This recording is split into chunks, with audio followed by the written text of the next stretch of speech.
El derecho a la huelga es considerado como uno de los pilares de la libertad sindical. Por lo tanto, se constituye como uno de los temas de mayor relevancia para el derecho laboral colectivo. A continuación, el presidente de la Asociación Sindical de Profesores Universitarios de la Universidad de Antioquia, ASPUDEA, Ramiro Giraldo, y el doctor Edgardo González nos compartirán a través de un diálogo amistoso las principales características de este derecho. Estamos con el profesor Edgardo González, les habla Ramiro Giraldo. Vamos a hablar de un tema bien importante en este mundo de las relaciones sindicales, el tema de la huelga. Queremos hacer un pequeño reconocimiento a Hernán Sepúlveda, un profesor luchador por los derechos del profesorado en la Universidad de Antioquia. Igualmente a uno de los grandes luchadores de esta ciudad, de este país, como es el profesor Manuel Antonio Muñoz Uribe, también muy amigo. Profesor Edgardo, ¿cómo ha estado? Bien, gracias. Saludos cordiales a todos y todas las personas que nos están viendo. Profesor Edgardo, cuando hablamos de las huelgas y la historia de las huelgas en el mundo y en Colombia, ¿qué datos importantes podemos mencionar? Es decir, ¿por qué es tan importante la historia de las huelgas en el mundo? ¿Por qué es tan importante la huelga dentro de un Estado social de derecho? ¿Por qué es importante este tema de la huelga? Sí, la huelga es una institución jurídico-laboral de trascendental importancia. Dijo alguien que quien no conoce la historia está obligado a repetirla.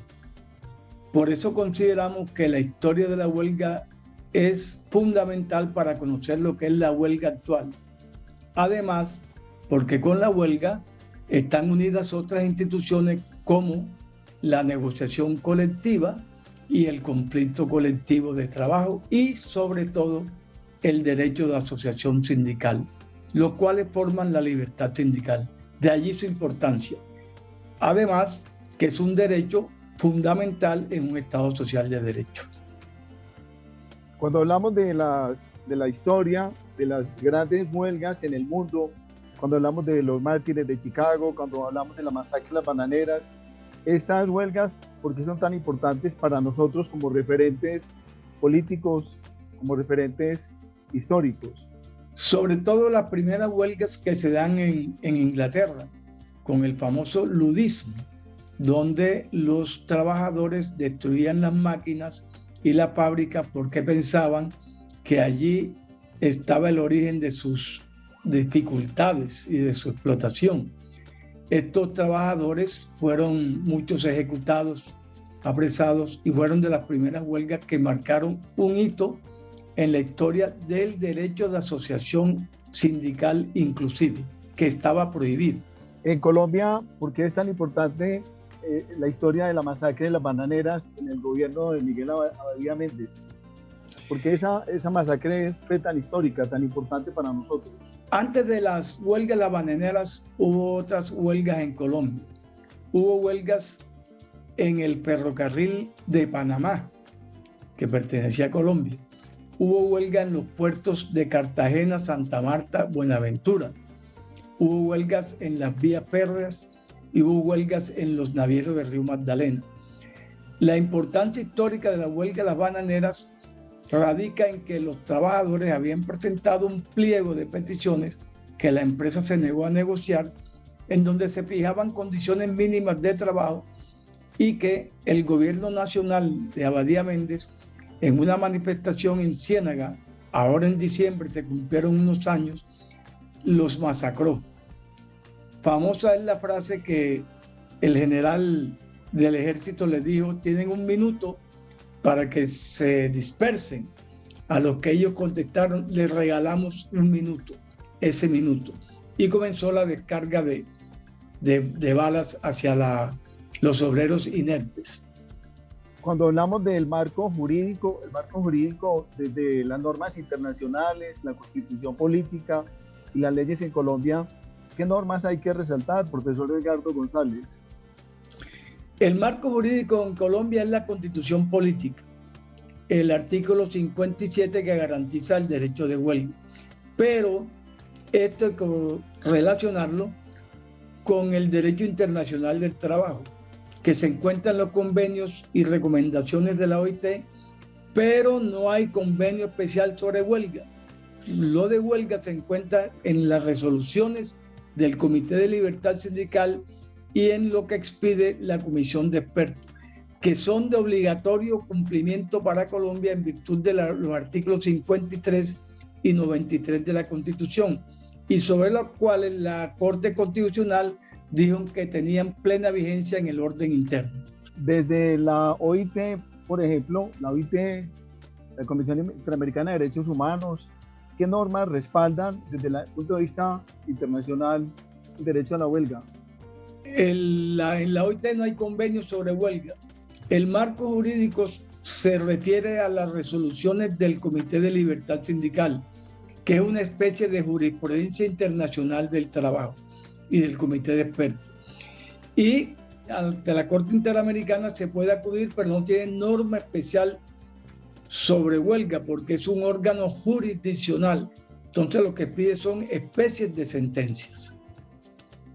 Usted toca un tema muy importante en la relación huelga y libertad sindical. ¿Qué relación hay entre la huelga y la libertad sindical y por qué son tan importantes?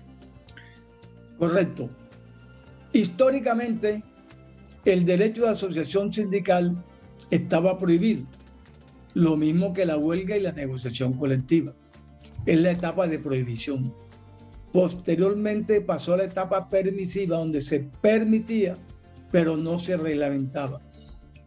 Pero la marcha de los acontecimientos huelguísticos y de movilizaciones hicieron que se legalizara, institucionalizara el derecho de huelga, sobre todo en Europa, principalmente en Europa.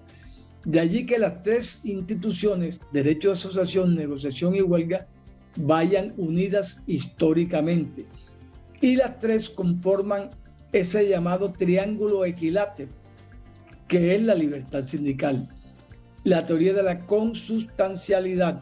No pueden existir unos derechos sin los otros. Si hay derecho de asociación, pero no hay negociación colectiva, la libertad sindical no existe.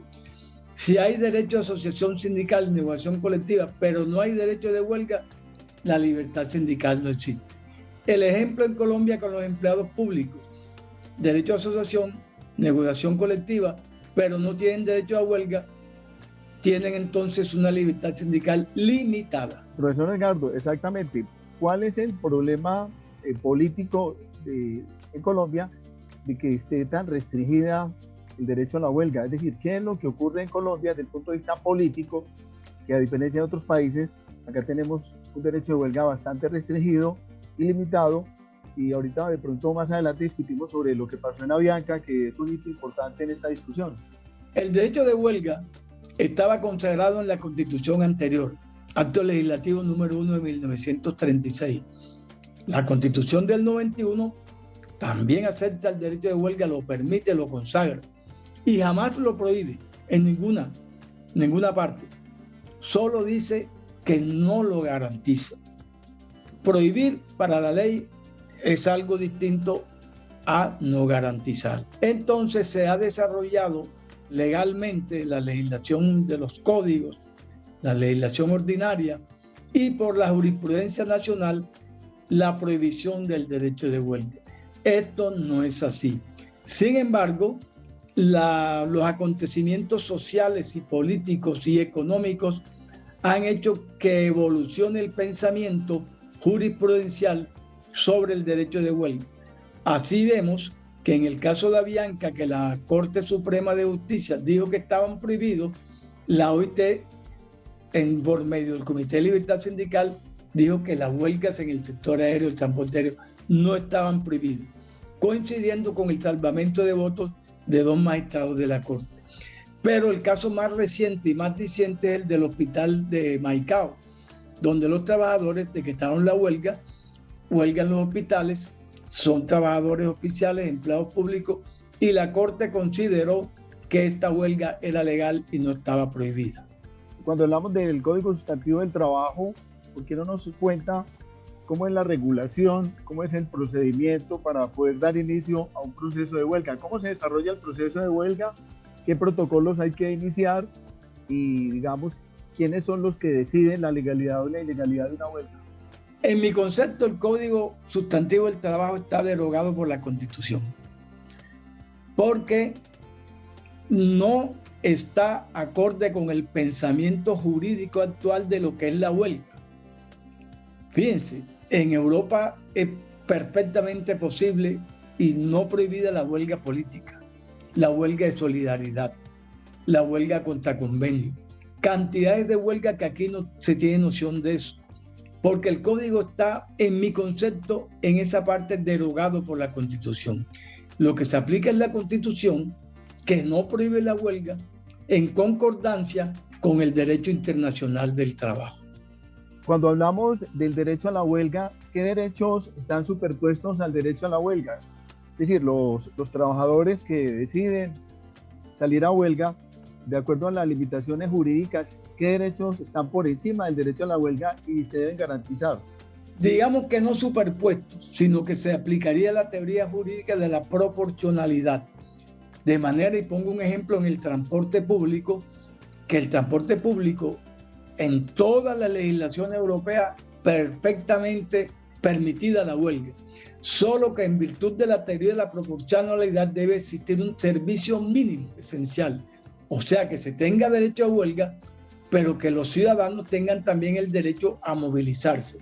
Es la teoría de la proporcionalidad de los derechos.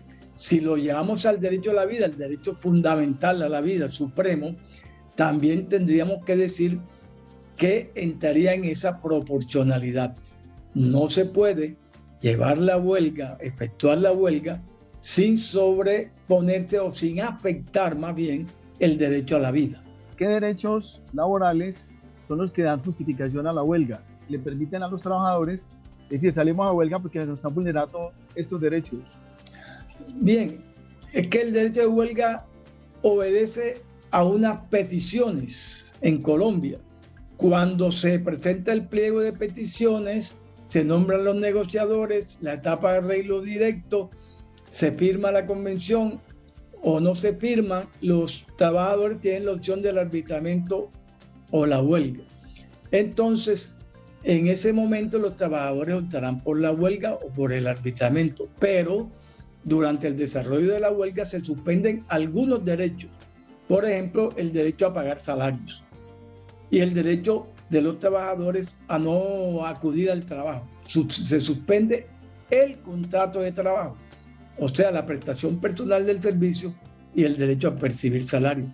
Pero eso no es una regla general, porque existe también la huelga imputable al patrono o al empleador, que se efectúa cuando el empleador deja de pagar salarios y prestaciones sociales y los trabajadores, sin seguir ese procedimiento, pueden ejecutar la huelga. También está la huelga de solidaridad.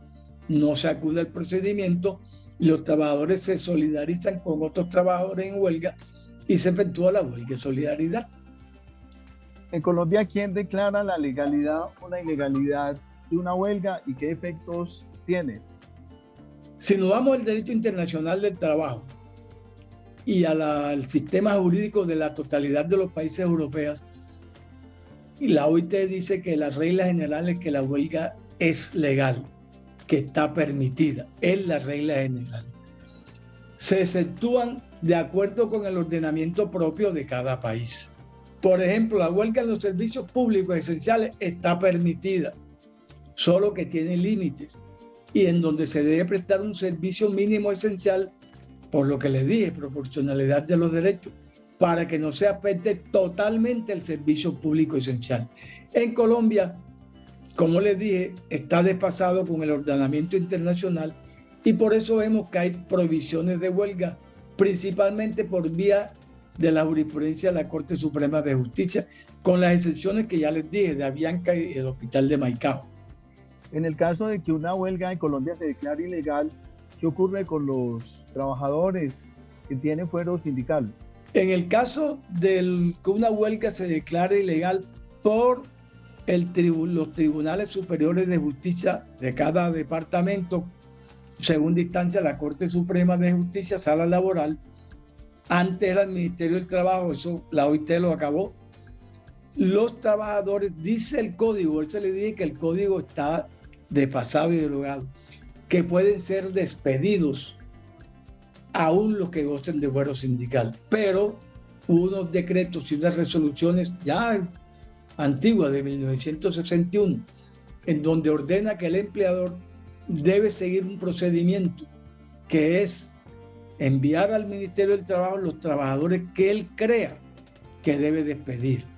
Entonces el Ministerio del Trabajo no es juez, no puede autorizar, sino que hace un estudio y concluye que trabajadores no participaron en la huelga. Según la jurisprudencia de la Corte Suprema de Justicia, pasado este procedimiento administrativo ante el Ministerio del Trabajo, dice la jurisprudencia, pueden ser despedidos después de ese procedimiento los trabajadores que participaron activamente en la huelga, aquellos que cerraron la fábrica, se manifestaban públicamente, los que fueron movidos pacíficamente al conflicto, esos no pueden ser despedidos. Y los que persistieron en la huelga después de haber sido declarada ilegal, esos sí pueden ser despedidos. Allí incluimos los de fuero sindical. Si no se sigue ese procedimiento, los trabajadores amparados con fuero sindical deben ser reintegrados. En el caso de Avianca se presentaron más de 17 tutelas para defender este derecho a la huelga. Muchas de esas tutelas fueron, digamos, ganadas por los trabajadores, otras fueron perdidas. Al final, digamos, se fue a las otras demandas correspondientes y se ganó, el sindicato ganó. ¿Cómo fue esa reparación? ¿Cómo se resolvió ese proceso a favor del sindicato y de los trabajadores? No conozco exactamente las tutelas, pero supongo que se basó o se basaron en las resoluciones del Comité de Libertad Sindical. ¿Por qué? Porque yo me voy a una sentencia hito de la Corte Constitucional, fundadora de línea, en el caso de las empresas públicas de Medellín, donde los trabajadores fueron despedidos en huelga, acudieron al Comité de Libertad Sindical, el Comité de Libertad Sindical dictó su resolución, dijo que los trabajadores debían ser reintegrados, acudieron a la justicia ordinaria, no lo permitió, acudieron a la tutela, fueron negadas en tutela, finalmente la Corte Constitucional dijo que debían ser reintegrados los trabajadores de las empresas públicas de Medellín precisamente. Lo mismo ocurrió con las empresas públicas municipales de Cali, donde salió despedido el famoso senador Alexander. Entonces, pues supongo que esas tutelas se basarían en la sentencia de la Corte Constitucional, no la conozco detenidamente. En la Constitución Política del 91, una deuda histórica grande es el Estatuto del Trabajo. ¿Por qué es importante el Estatuto del Trabajo en el tema de poder ser más garantista en el derecho a la huelga?